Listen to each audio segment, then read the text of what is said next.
Hello, travelers. This is per request.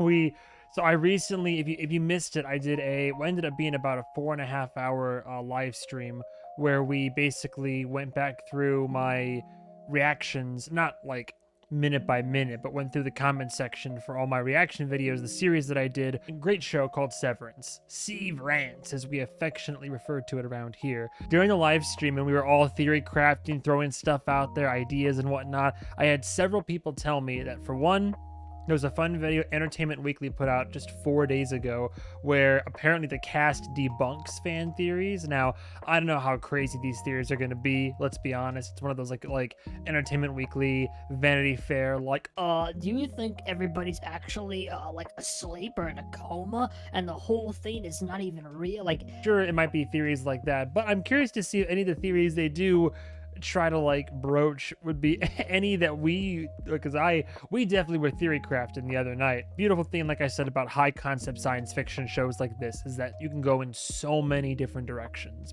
MovieMan, why is your screen so big? Because I can't figure out any other way to angle it so that you can see I'm trying to show off my alien popcorn bucket back there because it glows. All right, so let's hop right into Severance cast debunk fan theories. Okay, at subject proposal 903 says the goats are the board. That's what I'm saying. That one, come on, man. What? Oh, so these are from Reddit? Is that it? The goats are the board. No, I wouldn't go that far.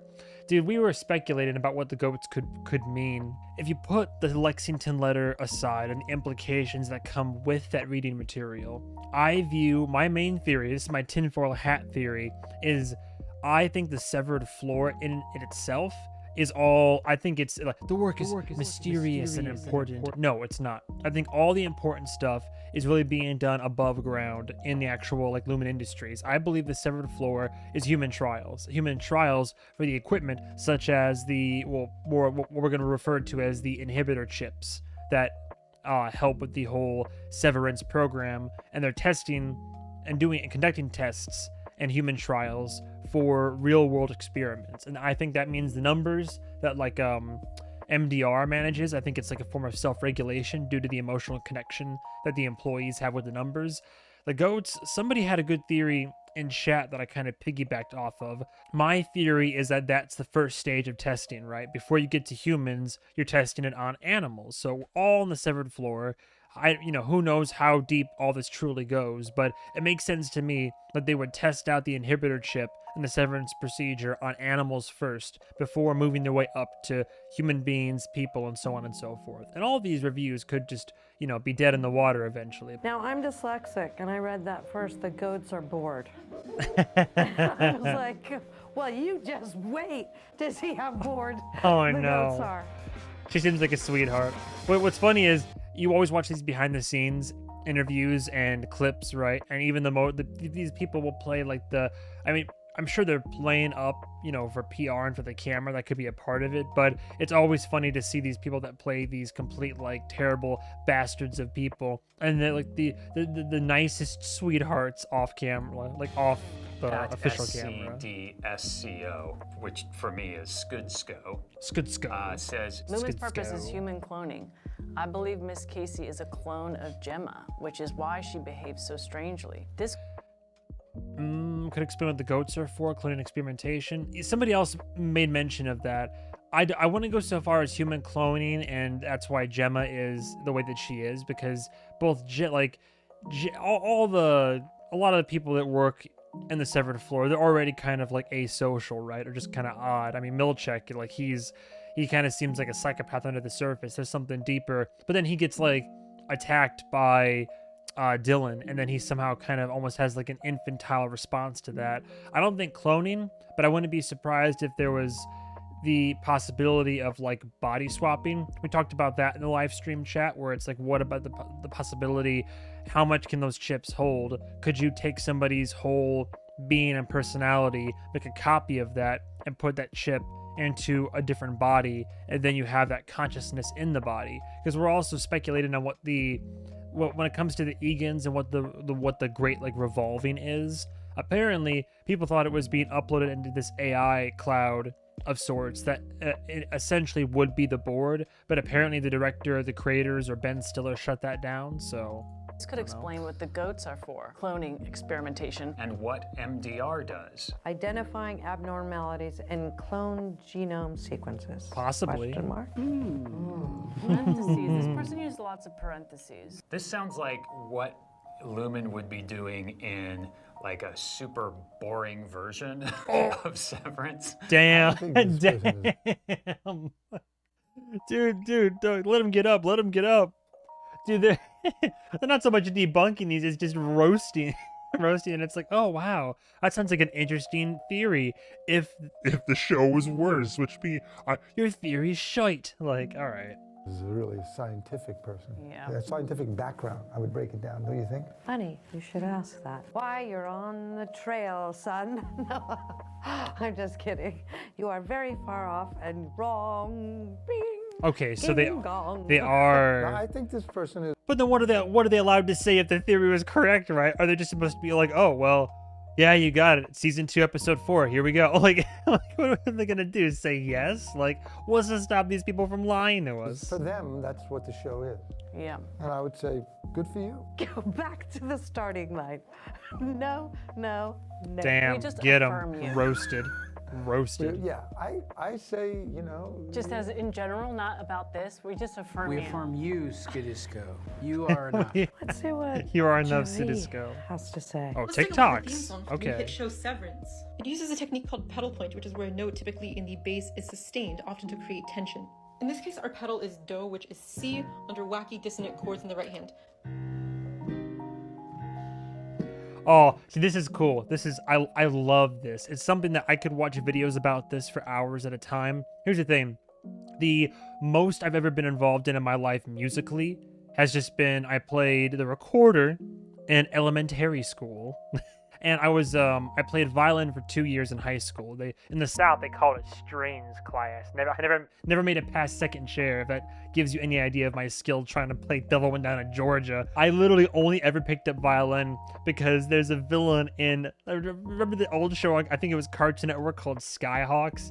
There was a villain who she literally she played and used a violin as her weapon. And when I was a kid, I was like, that is awesome. And The storm is at its peak, Commander. Now would be the perfect time to attack. You're giving me tactical advice, like a little mood music.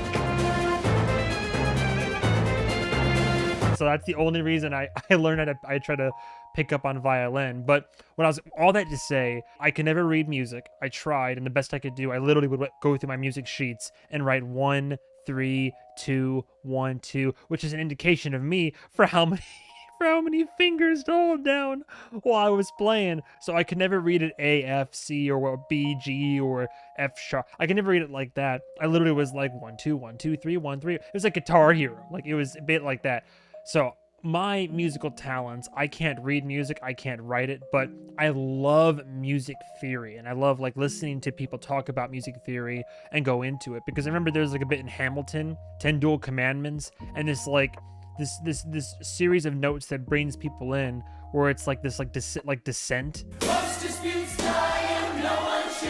Lin-Manuel Miranda has a very big understanding of that, which he applied to like Hamilton and also Encanto. But yeah, it's why the theme works so well, and the holding on the note for the mystery and the discordance and the do do do do. Like, I just love music theory and really going into, you know, when there's thought behind your TV's theme show or the musical backing or soundtrack for a TV show or movie or video games and whatnot. Like, oftentimes these movies that we love and cherish so dearly, or these shows, sometimes a scene or a movie in itself can, like, the soundtrack can make or break it. It can enhance or it can detract.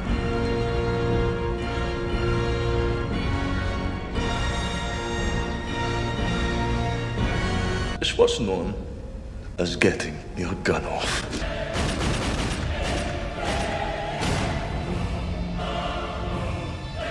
The important takeaway is that the right hand's dissonant chords contrast perfectly with the left hand staying on one note, creating a tension that is obviously very fitting for this kind of show. I mean, our composer, Teddy Shapiro, is unbelievable and won an Emmy for this theme song. My daughter did Really? figure out how to play the Severance Which is interesting, by the way. I like the music. Somebody in the chat was like, when I did a live stream, was like, "Hey, do you think the soundtrack is like too, you know, pardon the pun here, is it like too one note, like one note? I didn't think there was enough variety in it. I think that having the through line of the piano throughout most of the show, it's not always piano, but I concede it is frequently piano, but I think it works for the sake of it. So I personally enjoy it. I think most people probably do, but I guess you can make an argument. But I mean, hell, a guy won an Emmy for the composition. Theme song from YouTube.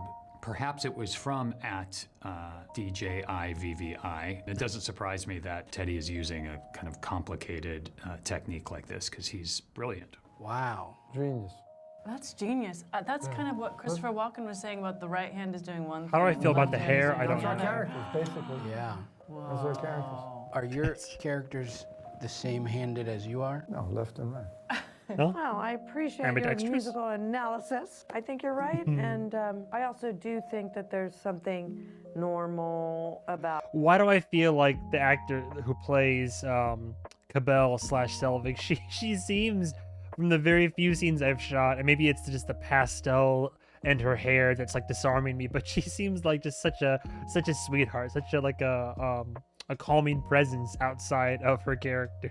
I could vibe with her at like a nice little like cocktail party or a dinner or something. One hand, the sustained note, while we do have this dissonant other chords. If chords can be scary, let's just call them scary chords. I don't have any insight that was intentional, and yet I imagine that really was intentional, because choosing score for material, film or television, is very specific. So Also kind of shows you, this could be a bit of a reach here, but it shows you like either what actors are busier than others, or just the plain fact that schedules don't always align, because they have three of the cast together, like three together in one room, but then between Adam Scott, right? Adam Scott and her, and I should remember her name, but I keep forgetting. It's like a bigger name though, but they're like separately, which tells me they couldn't get them all together in one room to film at the same time. Oh, I don't think that there's any happenstance that happened here. I think it's absolutely Purposeful? intentional. Tim Plausible, fantastic name, says there's a big revelation coming about Dylan's Audi. Doing He's my the job for only me. one we didn't see in his Audi life for any length of time. That's It's not true. We didn't see Dylan. Wait, what are you talking about? He's the only one we didn't see in his Audi life for a length of time. I mean, granted, it's minimal, but like he was in the closet. And we found out that he has a son, and potentially, if Milchek is to be believed in his rage, one of many. Like technically that's not accurate. Like we've seen him for a length of time in the outside world, albeit from a closet, and not really like, you know, like life. So yeah, but See in his Audi life for any length of time. It's true. We didn't see Dylan very long in the Audi world, other than in the closet. Yeah, precisely. With his son. Now that we saw the MDR crew's Audis walking into season 2, we suddenly have like twice as many characters, which is an incredible opportunity because we have these unbelievable actors. So now we get to see these other parts of their lives. We've got a companion piece, which is @FinePiece7936, who says, he thinks his Audi must work out. Besides lifting weights, what would cause his arms to be frequently sore? Somebody in chat mentioned this, and it's a brilliant. It was either chat or a comment. No, it was a comment that I read on one of my reaction videos. He has kids. Because somebody was saying the irony is that, like, I'm like, oh man, this guy's doing the Herculean task of holding the switches and like using the what was it, the lats, I think, not the delts, the lats or something. And they were saying that he was as good as he was at doing that because, like, you know, as a father, you're holding kids all day or through like a lot of your life. Well, listen, his arms are like this all day. He's on that computer, you know, so his triceps, you know, are sore. I think he gets a flu shot every morning. Oh my God. I think that would kill you. And also lifting weights. Is that something he imagines he does? We talk about it. We talk about it, but you talk about a lot of things. Talk about a lot of things. Yeah. He thinks he's a pirate. So I think Like they that's are and they kind of aren't like, debunking. They're just we're just having fun here. Lady Lena says, seems that red things are untainted by Lumon. Blue Oh, we're and getting green have color a connection theory. to the company. When Dylan bites Milchick, the lights turn red. Ah. When Miss Casey performs Mark's wellness session, her dress is red. The lights were already red before Dylan bit him, though. It was the colors were all changed. Now, granted, the colors were like changing, and then they stayed on red for a minute. I mean, granted, they kind of turned red as Dylan was going down his like little spiral there before he snapped. When Miss Casey performs Mark's wellness session, her dress is red. Wellness session, her dress is red. Lumon facilities are blue-green. Much of Miss Selvig's wardrobe is blue. Can anyone expand on my theory to add to the list? This is an incredible example of the kind of rich detail that fans of Severance go into. It's an amazing theory. Well, when Dylan... That's a very polite way of saying this is a good example of how people are digging way too deep into the... Although at the same time, the show encourages you to dig deep, and this show is in itself digging deep. So I think that like some theories are more far-fetched than others, but given the crazy high concept science fiction and like just TV show plot twists that have already been happening so far, right? I gotta concede and say it's not out of the question that like any just about anything is possible, because we've now set up we've set the stage over 9 episodes and given some answers, presented even more questions that you can imagine, and then so yeah, of course, like the possibilities are endless of like which direction you can go. Bites Milchick, the lights turn red. They have to turn red. Yeah. There's blood. There's an alarm. It's an emergency. Yeah. Also, one of my favorite moments. Oh, no, that's a good point. See, now they're not just making fun of the comments; they're at least talking about it that way. I mean, the lights seem well. He said red in the alarm. They turn red in the alarm when Helly smashes the emergency exit little window door. But if I'm not mistaken, in the dance scene, I'm pretty sure that hang on a second. No. See, they were already red. Well, they started out where he hit the button. Okay, see, I thought there were multiple colors. No, there's already red. And then, I see some oranges, and then there's some, like, Milchick getting funky. And then it, like, just gets more and more. Yeah, no, see, look, there's high saturation of all sorts of colors. There's blue, there's red, there's orange. Yeah, see, there's a little bit of everything. A little bit of everything, a little bit of everything. Then we get to Dylan. Okay, so we get to Dylan. You can see there's multiple colors, but the overall focus right here, it happens to be red. So no alarms are going off. It's just red. And then, okay, yeah, see, I can see what they did there. So it goes from, like, here's the colors. And then I can't tell if it's because of his mental state or if the colors... No, that's way too quick to all be all the... Because right here, as he's looking, the implication is that this is real time. So if we're right here, and you see multiple colors, but then you cut to like his headspace, and then it's all red. This is Dylan's POV, because then it cuts back to the screen, and you can clearly see the different shades of colors here, but he's seeing all red. Yeah, no, see, because there's a filter on or something, because you look, and again, I can see some panels are lighter than others, so I think that the colors are still there. The red only happens because we go to Dylan's POV, which only then ends when the lights are turned back on. It's multicolored the whole time, and then it shifts to, like, embody Dylan's perspective, is what I'm seeing. Sorry to dig so deep into that, but I just wanted to... I'm just, I'm debunking the comments now. Look at me. I am the debunker now. Bites Milchick. I talked about it before, but I can't get enough of that. I'd like to have a... It's great. Crazy scene. Honestly, talking about moments that'll shock me, you could have given me a million guesses. I know he would snap probably, but for it to go off like that, like... loop of that. Just him biting him and Tramel's reaction. I will give you one thing, that there has been definitely conversations about different color schemes Sure. in different divisions of Sure. Lumon, and what colors upper management is allowed to wear compared to others. I So, see. You know, your color theory. Class you know, system. am I an Color autumn? theory, yeah. Who knows? No, I can see it. Okay, at subject proposal 903 The goats says are the goats board. are the board. Cap. Now, No. I'm dyslexic. Aren't all the boards goats? Really? Huh? Food for thought, kids. It What? feels like this person is at a board meeting because it's like they're proposing this subject. Yes. 903 of them. The first item on the docket is the goats are the board. And Oh my you know, I'm not going to debunk this because it's possible. Oh, the goats shut could be up. the board. No, the goats Goats lay are the not the eggs. board. The goats lay the eggs. That's The I'm eggs- debunking it. The eggs could be the board. I'm Thank debunking you. it. Thank you. Okay, well, Voice of goats are- reason. Still affirm you. You get a variety of opinions. At the written passenger says, my theory is that Cobel's mother was one of the first test subjects for the Severance chip. There were some snags, and Lumon sends her to the testing floor, stuck in her innie state. Now, boy, did we talk about that one in chat about like, because literally I wasn't 100% sure what was in her her shrine at her house. So there's a wiki article that literally has a breakdown. The hospital band says Charlotte Cobel, and her name is Harmony. Yes. The easy answer for the shrine is literally that on the hospital band. And like I said, we talked about this ad nauseum on a live stream, but the easy answer is Charlotte Cobel was either her mother or perhaps a child of hers. But like the thing is, you know, the mother sick and dying.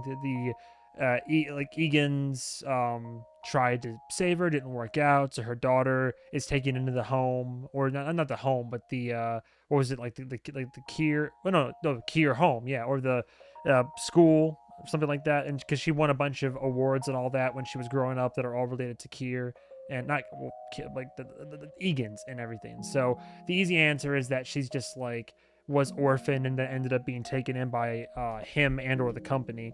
But I think my tinfoil hat theory was if they do have the body swapping down properly, that perhaps Harmony Cobel is Charlotte Cobel. My thoughts are, in the crazy world, her body was dying when she was Charlotte Cobel, and with the power of what the Egans were experimenting with the Severance chips and potentially body swapping, they were able to like take out her consciousness and put it into a new body. And it's like, well, maybe she refers to that as such.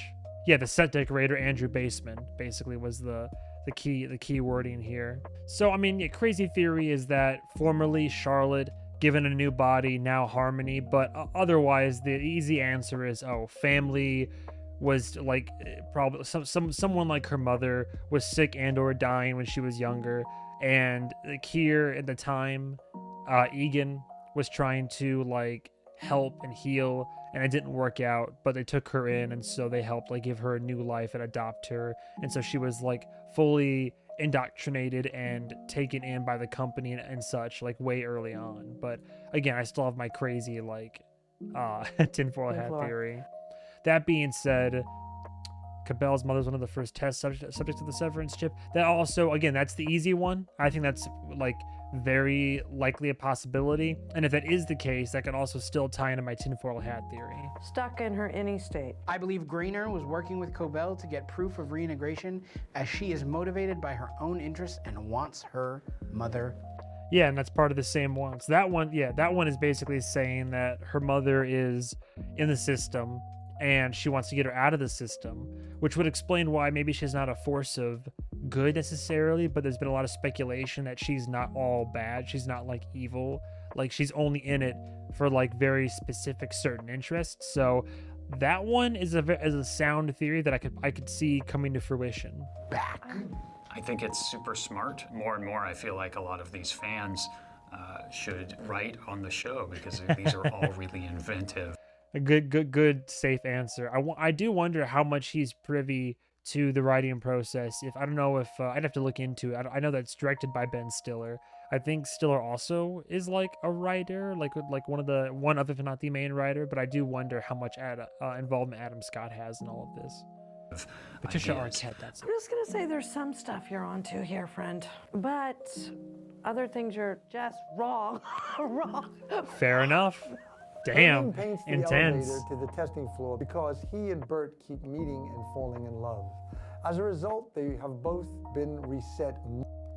It's funny because a lot of comments in the live stream, I felt like these were all like individual fan theories, but now I see where a lot of these theories came from. That does track though, and some people were adding credence to some of these theories and going into them deeper. But that's also a possibility because we know from the control room that Dylan got us into when we've seen, and that, you know, looking at the different commands between what was it, elephant protocol or beehive protocol. One of them is like goldfish, and I think that some of those definitely involve like factory resetting somebody or snipping out memory, or I mean, we only are privy to what we've seen in one season of the show. We don't actually know how long they've all been down there, aside from Mark's little, like, you know, a couple to a few years, which I've already gotten into arguments about that in the chat between what my definition of a couple and a few is. But Multiple times. Irving has had to watch Bert go down in the elevator to be reset before he was himself reset each time. Damn. And this repeated trauma has worked its way into Audi Irving's conscious memory. which, I mean, clearly in order to see the elevator button light up, people have pointed out that he would have to be on the outside seeing somebody go down. But like, you would think the reset itself would be just like manually from the control room. Like but I guess if you want to like factory reset somebody, you got to get the paperclip in there and like hit that little red button, right? So I guess if that's, oh my God, the face. Beautiful. Wow, this is kind of digging really deep into Irving and Bert's relationship. And I think Irving and Bert's relationship is really such a beautiful part of the show, and certainly Indeed. one of my favorite parts of the show. Big and ship, there's so big much ship. mystery and feeling that come along with that relationship. I don't want to have to hurt this person, Manan and Vanan. Oh. But I think your theory and my theories, we diverge. Ooh, that sounds like We you're diverge. getting a debunk. Debunked. Yeah, I don't know. Are you going to debunk it? You know what? I'm gonna What? debunk. Oh, see, I like the poetry of this. I so love it. So then they're really just allowed to, again, like, oh, there could be subterfuge, or unless they're really just saying like, oh, I hate to break it to you, but that's not the case. I just affirm you. We'll see, we'll I see. love it. I I'm respect gonna it. look back on this video after season 2 ends. in the class. I affirm you. You are enough. But I debunk. At All Glass Empty says, so far my theory is that the numbers don't mean and it's some sort of weird up experiment. Listen, isn't everything? See, that's kind of where I'm at. Like, yes and no. Like, the numbers don't mean anything. If you think it's like, oh, they're actually doing an important job, like in terms of like, oh, this is like work, like coding, like strictly like A to B, like then yeah, I'd say that it's not anything like that. I think it's self-regulation, or just kind of there's even I go as far as to say maybe it's even busy work. Who knows? But I'm telling you, when it comes to the numbers, it's not for any. The only mysterious and important work it is to help Lumon figure out how the chip works. Yep. All glass empty, you're wrong. The numbers Damn. mean something. Again, then there's Ooh, the numbers. See, I'm telling you. But again, the numbers mean something. Could literally just be I'm like sorting through the code in your own chip, trying to work out the bad stuff and trying to like almost like regulate yourself. so much in the name. The names they're telling on them. All glass empty. All glass empty. It doesn't mean all Damn. up. The glass is empty. Yeah, I think it's coming from the gut, man. You know, and I think I'm not debunking that. You're not wrong, but it doesn't Oh. mean you're right. We know it's weird up experiment. I mean, yeah. But why is the glass empty? And does anything Oh, mean? why is the glass At empty? Parks Pals podcast. I have a fan theory. Ben's claymation thing is like the new Severance intro, because the intro to Severance is claymation. I think that this is in the world too. And I feel like this guy, this congressman, has gone into Severance mode. Him being robotic, and because that's kind of what the show's about too. I mean, this is a great theory and would make a lot of sense. Correct me if I'm wrong, but this is like digital CG. Is it actually claymation? If so, it's like incredibly. No, see, it looks too smooth to be claymation, I think. No, well, I mean, it's claymation, but I think it's like digital claymation. It's not actually like what we saw in that clip of like Irving blowing his top. Like, this is digital rendering, right? Like, it's gotta be.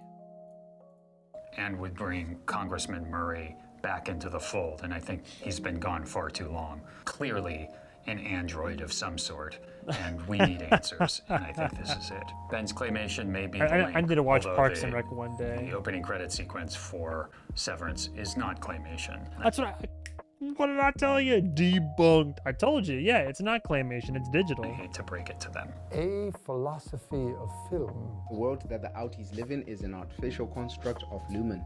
The first clue to support this theory is that Lumon can serve employees outside the building. Sure. The implication of the outside world being artificial is not only that Lumon is testing and prodding its employees to see how they react to emotional stimuli, but that all the people that we've met in the outside world so far could all be plants, just like Cobel. Whoa. My mind turned at the end when he said plants, and I thought they were like actual like green growth.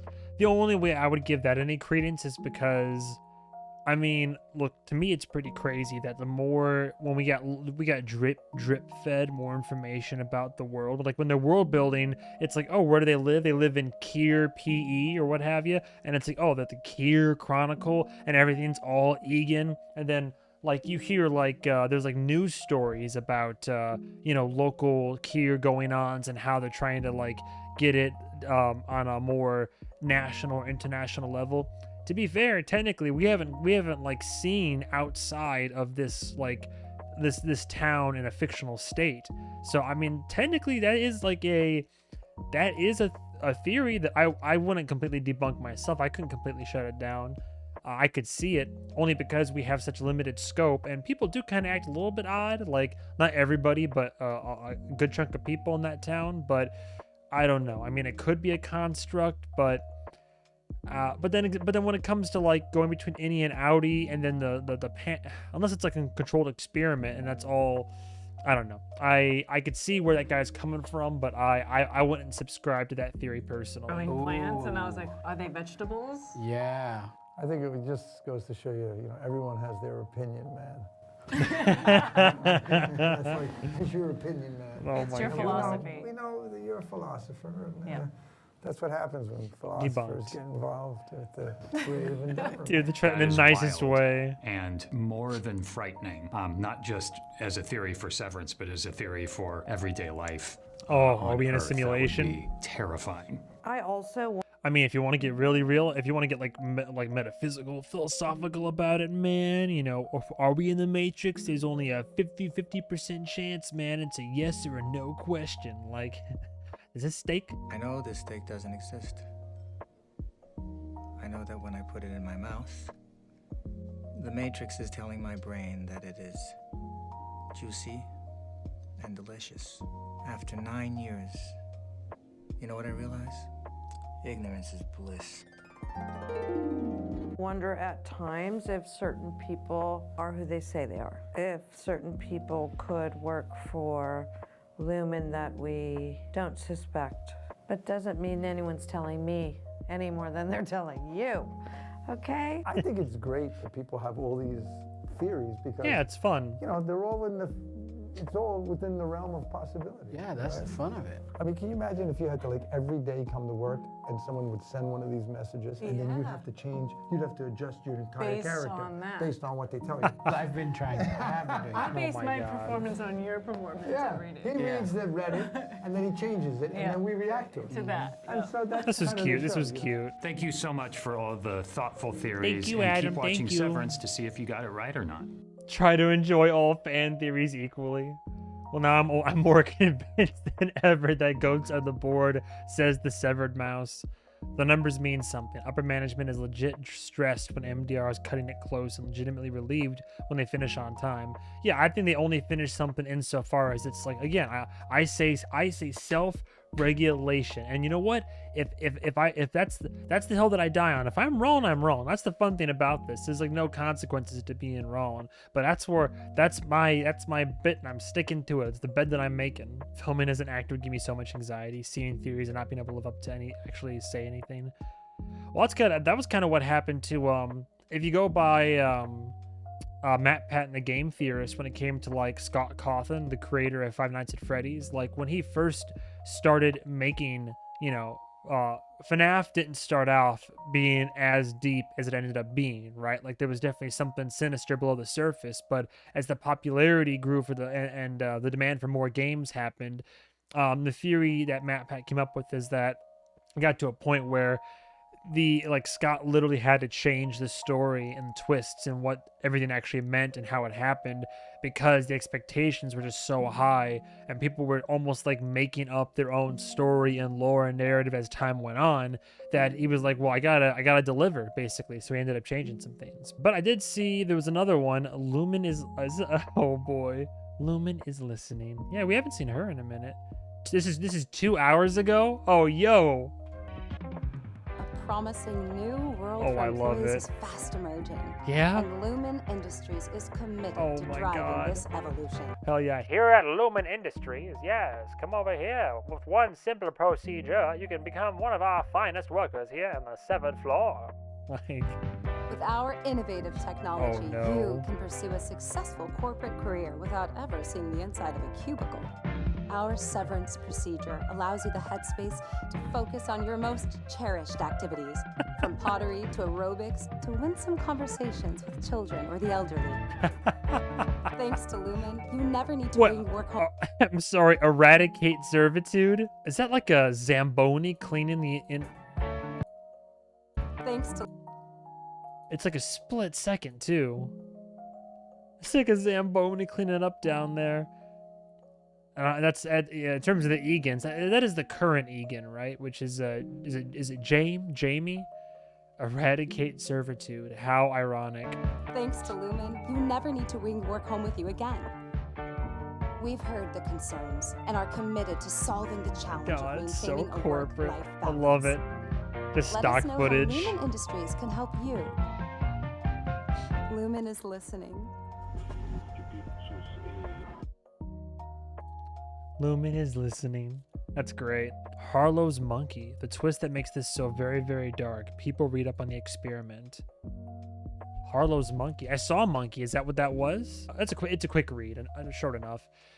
Harry Harlow's empirical work with primates is now considered a classic in behavioral science, revolutionizing our understanding of the role that social relationships play in early development. In the 1950s and 60s, psychological research in the US was dominated by behaviorists and psychoanalysts who supported the view that babies became attached to their mothers because they provided food. Harlow and other social and cognitive psychologists argued that this perspective overlooked the importance of comfort, companionship, and love in promoting healthy development. Using methods of isolation and maternal deprivation, Harlow showed the impact of contact comfort on primate development. Infant rhesus monkeys were taken away from their mothers and raised in a laboratory setting, with some infants placed in separate cages away from peers. Interesting. In social isolation, the monkeys showed disturbed behavior, staring blankly, circling their cages, and engaging in self-mutilation. When the isolated infants were reintroduced to the group, they were unsure of how to interact. Many stayed separate from the group, and some even died after refusing to eat. Even without complete isolation, the infant monkeys raised without mothers developed social deficits, showing reclusive tendencies and clinging to their cloth diapers. Harlow was interested in the infant's attachment to the cloth diapers, speculating that the soft material may simulate the comfort provided by a mother's touch. Based on this observation, Harlow designed his now famous surrogate mother experiment. Oh boy. That's what it was clinging to. In this study, Harlow took infant monkeys from their biological mothers and gave them two inanimate surrogate mothers. One was a simple construction of wire and wood, and the second was covered in foam rubber and soft terry cloth. The infants were assigned to one of two conditions. In the first, the wire mother had a milk bottle, and the cloth mother did not. In the second, the cloth mother had the food, while the wire mother had none. In both conditions, Harlow found that the infant monkeys spent significantly more time with the terry cloth mother than they did with the wire mother, because it's more comfortable and soothing to the touch, right? Comforting. When only the wire mother had food, the babies came to the wire mother to feed and immediately returned to cling to the cloth surrogate. Interesting. That's also kind of a paradigm for like not great parents, whether abusive or just like neglectful, right? Or if it's just like, you know, mom's mean to me, but she takes care of me when she has to. So I come, I get my food when I need to, and then I kind of, you know, abscond elsewhere. Harlow's work showed that infants also turned to inanimate surrogate mothers for comfort when they were faced with new and scary situations. When placed in a novel environment with a surrogate mother, infant monkeys would explore the area, run back to the surrogate mother when startled, and then venture out to explore again. Without a surrogate mother, the infants were paralyzed with fear, huddled in a ball, sucking their thumbs. If an alarming noise-making toy was placed in the cage, an infant with a surrogate mother present would explore and attack the toy. Without a surrogate mother, the infant would cower in fear.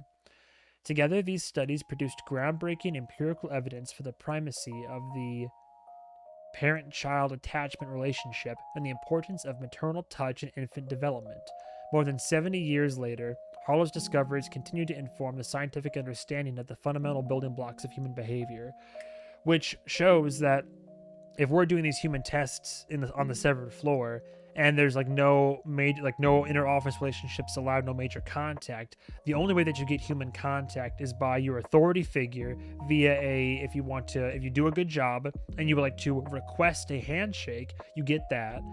Maybe there's even like a hug here or there, but the main one and the obvious one being, hey, if you're in your respective department, in this case MDR, if you get your task completed, if you make good with your numbers and you meet your, you know, the requirements of your quarter or whatever, and you're the top performer, and then hey, you win a waffle party where you get to feed on some sweet savory treats, and then you get to have fornicate, have a little orgy with the four tempers, basically. So you get to have the ultimate of human connection. So then what more impetus would it be? Like, I'm trapped here every day of my like waking existence in this underground facility, and the only way I get to get any affection, any human touch, any sort of like skin on skin contact, like something to cling to, because humans, whether you like to admit it or not, we are creatures that don't like isolation. We do need connection. We need to have people to talk to interact with, to love and be loved by. The only way you get any of that is if you do your job, if you keep your nose clean, nose to the grindstone, do your job well, don't get distracted, don't disobey. You're here, you do what you're supposed to be, you get rewarded with physical touch and even intimacy. And that very much, there's a very heavy parallel to this monkey in those experiments, and I 100% can see that. I'm glad I read the comments because I didn't even know what this was in reference to, but that's literally the experiment. The cloth monkey, the cloth doll versus the wire doll. Comfy, comes back to it, and even when the food was over here, get the food and run away from it. So yeah, the soft, like the soft maternal,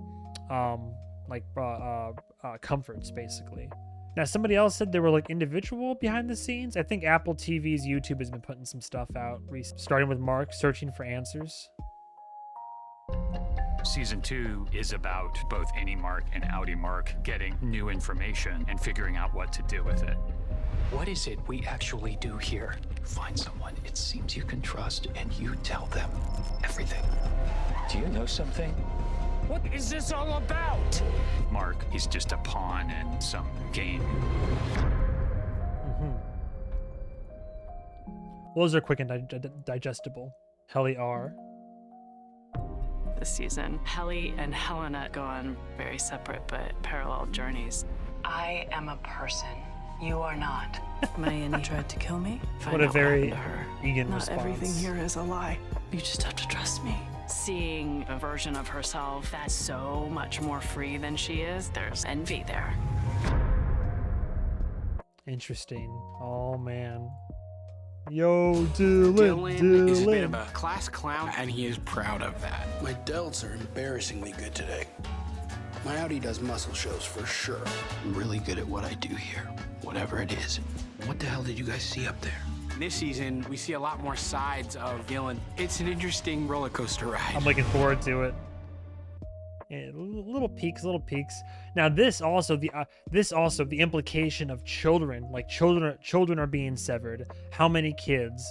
And also feeds into the whole thing where it's like, if are there like just people that are born and raised, cultivated perhaps on the severed floor. Like, this could very how deep does the rabbit hole go, right? Miss Huang does whatever Milchick tells her to do, whether she wants to or not. My name is Miss Huang. It's my first day here as deputy manager. Deputy manager. Mark W. Why are you a child? Because of when I was born. The way she's been taught, she's very opinionated and strong-willed. Oh, dude, I didn't. That's she's the one we know the least about. She does whatever Milchick tells her to do. Opinionated, strong-willed, works for Milchick. Is she bought in? Miss Huang. Oh man, I'm so looking forward to her character.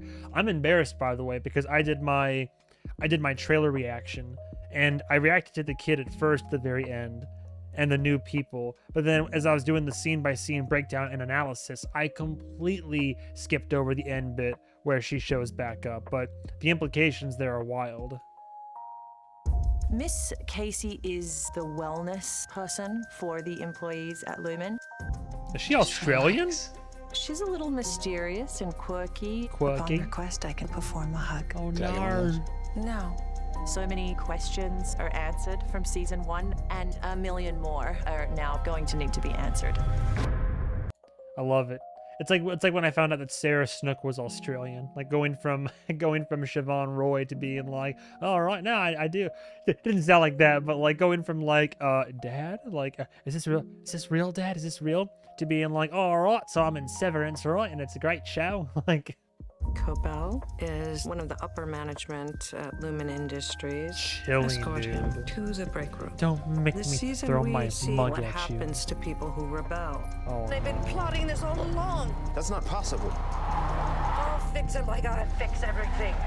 To challenge the company. It's a very serious matter. Oh boy. Oh boy. Natalie. In Miss season Fake 2, Smile. for Natalie, her loyalties are really only to Lumon. Hello. I should tell you that the board is joining us. The board finds this deeply troubling. It has been decided that you be suspended from your position effective immediately. She will do whatever it takes to protect this corporation. Curious, out of all the people so far to do one of these, why was her voice modulated there? Like she went from being like, I'll do whatever it takes, to being like, I'll do whatever it takes. Like, out of everybody's voices have been fine, but hers had like an electronic, like, there was like, like the audio was edited. Is it because she's the mouthpiece of the boards? There's kind of that, like, between that and the Bluetooth, like the Bluetooth headset, that's that.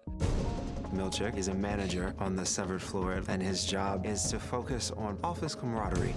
The four of you have become known as the face of Severance reform. I'm tightening the leash. Stay tuned. There are going to be a lot of surprises in season 2 that will leave audiences excited. Boy, oh boy.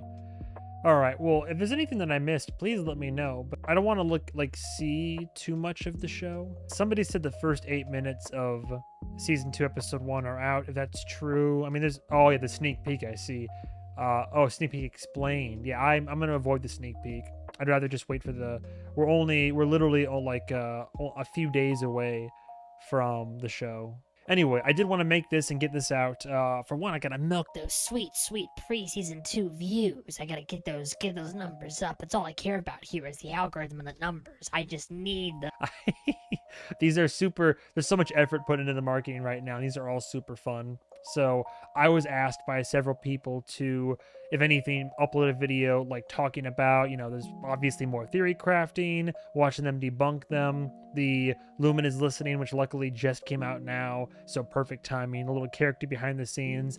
I honestly wouldn't be surprised if this is 3 hours ago and we're doing a big countdown. Like, the marketing push for Severance right now via Apple TV it's admirable. They're like really going all out with actually like putting out little character bits and putting out more, just trying to get the word out there more. So there might even be room to do more reactions before season 2. I feel like this is probably going to be the last video that I make of like the until episode 1 of the next season actually comes out. So that being said, this is so much fun. I am so looking forward to continuing our wild ride. I appreciate love and support as always. Like I say, the way that I do my reaction content now. So the night that, it might be later, it might be even close to midnight, but the night that that Severance season 2 comes out, I will have the first episode up, uncut, uncensored, full HD video to accompany it. Will be on my Patreon first and foremost. All the episodes of content that I do, whenever it's like reaction content, Patreon gets it first if you choose to go over there. So for one, you know, it's a little extra reward for people that are helping to financially invest in MovieMan 101 Productions. Of course, I'm not gonna sugarcoat it or anything, but and the reward you get is not only early access but also the full uncut, uncensored experience that I go through basically. And then I'm gonna really try to focus on editing whenever these episodes come out, so that I can have it out by either Saturday or the Sunday after, because I assume it's gonna be Friday nights at 7 Central. So Patreon will be up every Friday night accordingly, and then best case scenario, I get it out on that Saturday afterwards. Worst case, hey, before the weekend ends, I get it out on like Sunday or something like that. But anyway, thank you guys and gals as always so much for watching. I appreciate your love and your support. I don't know how long this video ended up being, but hopefully it was a good one for you. So stay tuned for season 2 of Severance, and I'll see you then. Thank you so much for love. The support means the world to me. I'll see you then. Pedro says hi and bye. Have a good night. Have a good day. Goodbye, travelers.